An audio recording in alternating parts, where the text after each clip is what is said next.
distance or latency along that connection. So for example, connection between here and overseas versus between two places on campus. You're going to have your round trip times are going to be completely different, and so you're going to maybe see some that gets back into the keystroke sequence packet sequence form and what impact that has there. What we saw was that the interarrival times over those distances seem to have that our green diamonds seem to overlap with our yellow diamonds. For instance, when we compared connections on campus with going across the country and coming back, our green diamonds and yellow diamonds lined up very nicely. Where we saw that where the difficulty came up there is that we would see your keystroke packet sequence form as far as the data sizes, or as far as how they mingled. You might have a lot more variability in the packet sequence form. So for instance, you'd have client data, server data, client data, server data, client data, server data, client ACK. Whereas if you've got the monitor right here on campus, every one of them is going to look like that standard textbook sequence that we are all used to. So that was where we saw the most pronounced impact, was the packet sequence form. But the diamonds seem to do fairly well over long distances.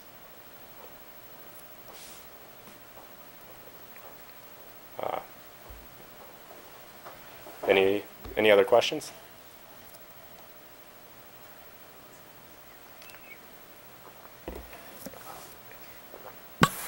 One last question. There has been kind of work on covert channels and in security community and using timing channels for covert channels for communications. Have you looked at all at that area to see whether this would be useful as a way for identifying such covert channels? Are you talking about some of the work like detecting stepping stones, things like that? I know there's a few papers along those lines, but I think I know what you're talking about. And we have done a little bit of reading in there, but we haven't really explored that direction so much. Actually, one question I have, really for everybody, is so this all falls into the category of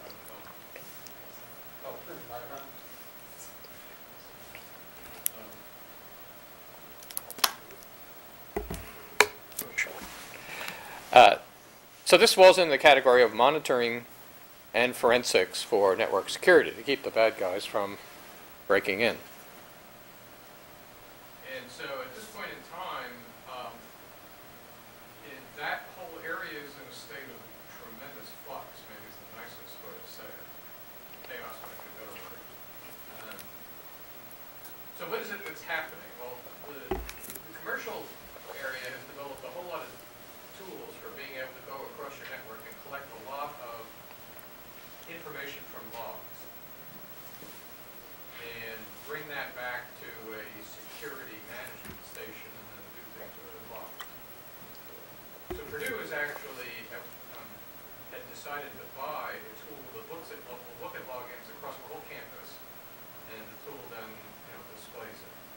And system administrators can look at that to find patterns that they deem to be undesirable, whatever that might mean. So it's just a tool to look at them more effectively. Right now, like for example, in our department, the system administrator comes in the morning and looks at the log files. He can scan them pretty quickly, and then he'll see somebody, coming into a workstation that belongs to an individual is logging into it from China. Now he sort of thinks about, of course he knows who the people are, so he's not subject to this we are, but he knows who that individual is and says, well, yeah, I happen to know she went to China, so all is okay. So there's that kind of thing going on. The other kind of thing that's going on is this kind of monitoring that we see here, where you look at connections, and this is the direction that the Department of Homeland Security is taking.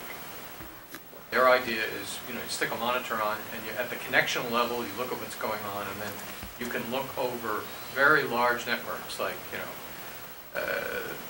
well, when I say very large, I mean it's sort of an enterprise network that's, say, part of the Department of Defense or something. So the question is, well, there's our little group here. Who else Does anybody know anybody on the campus who's working in this area monitoring forensics? We have a lot of security work going on, but what about this particular area of monitoring and forensics? Do we have people doing this? Are there people who would like to do this?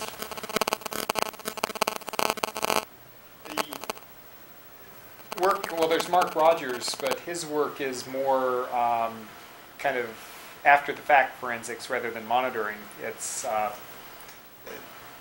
like for law enforcement, you collect information and you want to figure out what that information means rather than doing... The white-collar crime person.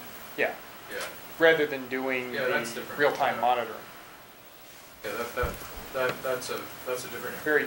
It's a very different world. Right. So we're it?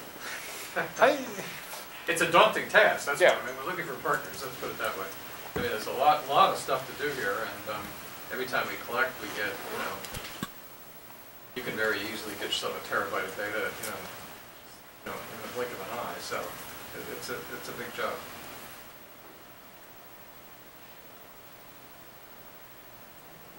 Well, I'd like to thank Paul.